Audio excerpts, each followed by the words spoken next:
করার জন্য আল্লামা ইমাদুদ্দিন ইবনে কাসির রাহিমাহুল্লাহ তাআলা তার জগদ্বিখ্যাত তাফসীরের কিতাব তাফসীর ইবনে কাসিরের মধ্যে মুসনাদ ইমাম আহমদ ইবনে হাম্বল রাহিমাহুল্লাহ তার যে হাদিস গ্রন্থ, এই হাদিস গ্রন্থ থেকে একটি ঘটনা তিনি উল্লেখ করে নিয়েছেন। তিনি বর্ণনা করতেছেন মুসনাদ আহমদ ইবনে হাম্বলের বরাত দিয়া। তিনি বলতেছেন কিন্দা গোত্রের ইবনুল কায়েস এবং হাজরামি একজন ব্যক্তির মাঝে একটা জমিয়া দ্বন্দ্ব ছিল, জায়গা জমিয়া তাদের মধ্যে দ্বন্দ্ব ছিল। দ্বন্দ্ব করার সময় আমার আল্লাহর নবী রাসূল আরবি সাল্লাল্লাহু আলাইহি ওয়াসাল্লাম তখন ওই দুইজনের বিচার যখন আমার আল্লাহর নবীর কাছে চলে গেল, নবী সাল্লাল্লাহু আলাইহি ওয়াসাল্লামের কাছে যখন তার মীমাংসার জন্য চলে গেল, একটা খণ্ড জমিয়া দুইজন ব্যক্তির মধ্যে দ্বন্দ্ব, দুইজন ব্যক্তির মধ্যে দ্বন্দ্ব। ও মুসলমান, আপন দুই ভাইয়ের মধ্যে জমিয়া যখন দ্বন্দ্ব বাঁধে, তৃতীয় পক্ষ বিচারকের কাছে আপনারা যান কিনা? এত আস্তে কেন যান না? আরো ধরে বলেন, যান কিনা? এই ইমরুল কায়েস এবং হাজরামি ব্যক্তি তারা দুইজনে রাসূল আরবি সাল্লাল্লাহু আলাইহি ওয়াসাল্লামের কাছে যখন বিচার নিয়ে যায়, আল্লাহর নবী সাল্লাল্লাহু আলাইহি ওয়াসাল্লাম হাজরামি ব্যক্তিকে ডাক দিয়ে বলে, ও হাজরামি ব্যক্তি, তুমি তোমার পক্ষের সাক্ষীগুলো উপস্থাপন করো। তুমি যেহেতু এই জমির দাবিদার, ইন্দা গোত্রের ইবনুল কায়েস দাবিদার, কাজেই তুমি তোমার যত সাক্ষী আছে, তোমার যত প্রমাণ আছে, ওই প্রমাণগুলোকে তুমি উপস্থাপন করো।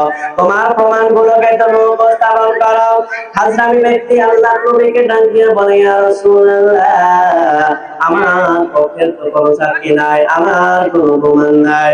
এই কথা বলে দেওয়ার পর আল্লাহর নবী রাসূল সাল্লাল্লাহু আলাইহি ওয়াসাল্লাম তখন ওই ইবনুল কায়েসকে বলে, ও হাজরামি ব্যক্তি, যেহেতু তোমার পক্ষের কোনো প্রমাণ নাই, তুমি যেহেতু কোনো প্রমাণ পেশ করতে পারো না, কাজেই এখন কিন্দার যে ইবনুল কায়েস আছে, ইবনুল কায়েস এখন আল্লাহর নামে সাক্ষী করবে। কার নামে? আল্লাহর নামে। ইবনুল কায়েস এখন কসম খাবে, আল্লাহর নামে কসম খেয়ে ইবনুল কায়েস এখন বলবে জমিনটা তার। হাজরামি ব্যক্তি তখন আল্লাহর নবীকে ডাক দিয়ে বলে, ইয়া রাসূলুল্লাহ, যেহেতু আপনি ফায়সালা করার জন্য এই কিন্দি ব্যক্তি ইবনুল কায়েসের কসমের উপর আপনি নির্ভর করতেছেন, যেহেতু আপনি এইটা নিয়োগ করে নিয়েছেন ইবনুল কায়েসের কসমের উপর ভিত্তি করে এই জমিনের ফায়সালা হয়ে যাবে, ইয়া রাসূলুল্লাহ, আমি আল্লাহর নামে কসম করে বলি, কাবা ঘরের মালিকের শপথ করে বলি, তার কসম করে বলি, নবী গো, ইবনুল কায়েস তো আমার জমি নিয়ে নিবে। নাউযুবিল্লাহ। হাজরামি ব্যক্তি আল্লাহর নবীকে বলতেছে, ইয়া রাসূলুল্লাহ, যেহেতু তার কসমের মাধ্যমে আপনি বিচার ফায়সালা করবেন, তাহলে এই ইবনুল কায়েস কসম করে আমার সম্পদের অংশটুকু নিয়ে যাবে। তখন এই যে আয়াতটা আমি তেলাওয়াত করলাম, এই আয়াতটা নবীজি সাল্লাল্লাহু আলাইহি ওয়াসাল্লাম তেলাওয়াত করেন, তাদের সামনে যখন বলে দেন, তাদের সামনে বলে দেওয়ার পর ইবনুল কায়েস তখন আমার নবীজিকে বলে, ইয়া রাসূলুল্লাহ, আমি যদি আল্লাহর কোন বান্দা যদি তার নিজের ভাগের যে অংশ, এই অংশটা যদি তার জন্য ছেড়ে দেয়, বিবাদমান দুইটা গ্রুপ হয়েছে, এক গ্রুপ, ওই গ্রুপের জন্য যদি তার নিজের ভাগটা যদি ছেড়ে দেয়, ইয়া রাসূলুল্লাহ, তাহলে ওই বান্দার জন্য কি উপকার আছে? ওই বান্দার ফলাফল কি হবে? ওই বান্দা আল্লাহর কাছে কি পেয়ে যাবে?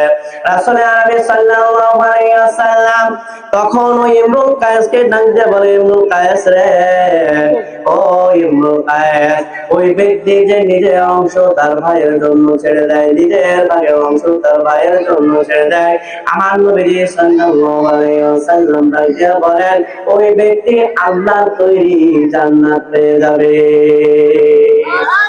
আরো ধরে বলেন সুবহানাল্লাহ।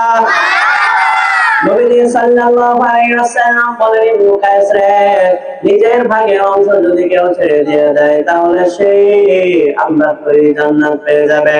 তখন ইবনুল কায়েস নবী সাল্লাল্লাহু আলাইহি ওয়াসাল্লামকে ডাক দিয়ে বলে, ইয়া রাসূলুল্লাহ, আপনি যেহেতু ঘোষণা দিয়েছেন নিজের অংশ যদি কেউ ছেড়ে দেয় তাহলে সে জান্নাত পেয়ে যাবে, ও রাসূলুল্লাহ, আপনি আল্লাহর নামে সাক্ষ্য হয়ে যান, আমি আমার জমিনের ভাগের যে অংশটা আমি আমার ভাইয়ের জন্য দিয়ে দিলাম। বুঝেন নাই সবাই? না, সবাই বুঝেন নাই। সবাই বুঝলে সুবহানাল্লাহ তো আসতে হইতো না। কেন? কারণ এই সাহাবী ইমরুল কায়েস আল্লাহর নবীকে জিজ্ঞাসা করলেন, জমিনের একটা অংশ নিয়ে ইমরুল কায়েস এবং হাজরামি ব্যক্তির মধ্যে দ্বন্দ্ব। এই দ্বন্দ্বের পরে তাদের মধ্যে যখন আল্লাহর নবীর কাছে বিচার নিয়ে আসা হয়, আল্লাহর রাসূল প্রথম হাজরামি ব্যক্তির কথা বলে, তুমি প্রমাণ দাও। হাজরামি ব্যক্তি বলে, আমার কাছে প্রমাণ নাই। আল্লাহর রাসূল বলেন, তাহলে কিন্দা গোত্রের ইমরুল কায়েস সে এখন কসম করবে এই জমিনটা তার। এই কথা শুনে ওই হাজরামি ব্যক্তি আল্লাহর রাসূলকে বলেন, ইয়া রাসূলুল্লাহ, যদি তার কসমের দ্বারা আপনি ফয়সালা করেন, যদি তার কসমের দ্বারা ফয়সালা হয়ে যায়, জমিন কোনটা কার,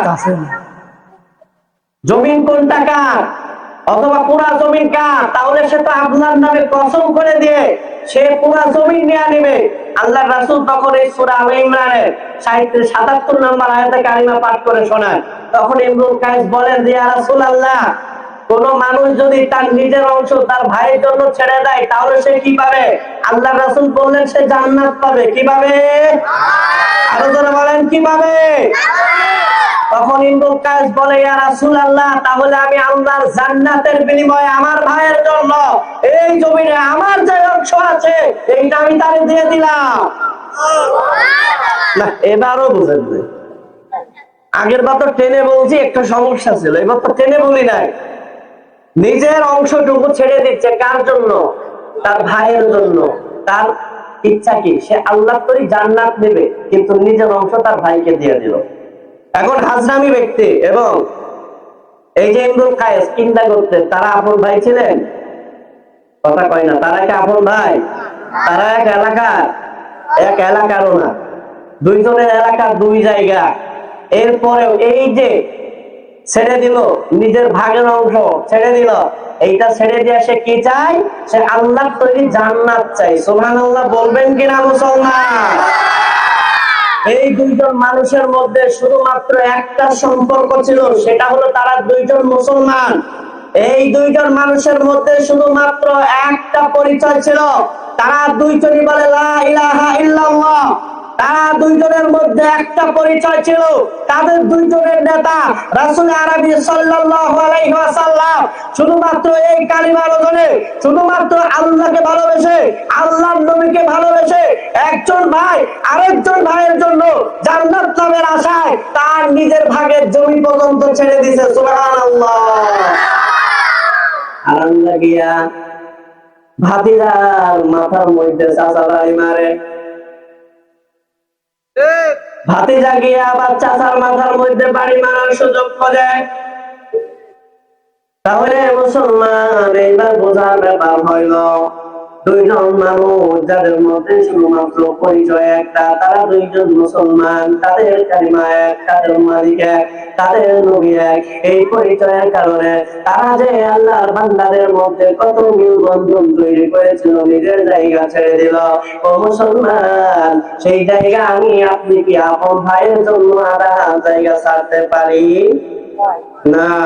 একটা ইট বসবে আধা হাত জায়গার মধ্যে, এই জায়গায় এক ভাই আরেক ভাইয়ের ছাড়ে না। কথা বলেন ঠিক কিনা? আরো যারা বলেন ঠিক কিনা? শুধুমাত্র তাই নয়, আপন ভাইয়ের সাথে যখন এই অবস্থা হয়ে যায়, ওই সময় চাচাতো ভাইয়ের অবস্থা তো আরো বেশি কাহিল। ঠিক কিনা? আপন ভাইকে আধা হাত জায়গা ছাড়ে না, 2 আঙ্গুল জায়গা ছাড়ে না। চাচাতো ভাইয়ের অবস্থা আরো কাহিল যদি হয়ে যায়, তাই এর প্রতিবেশী তো ভালো থাকে। ধরে বলেন, মজা লাগতেছে না, তাই না? আমি জানি মজা লাগবে না, মজা তো লাগবে না, এটা আমি আগে থেকেই জানি। কিন্তু এরপরে ওইটা সতর্ক করে যায়, বাবারা মনে কেউ রাগ দিয়েন না। আপনারা শুধু এইটাই মনে রাখবেন যে দুইজন মানুষ কালেমার খাতিরে যদি নিজের জায়গা ছেড়ে দেয়, ওই জায়গা আপন ভাইয়ের জন্য ছাড় আরো বেশি দরকার। চাচাতো ভাইয়ের জন্য ওই জায়গাটা ছেড়ে দেওয়া আরো বেশি দরকার।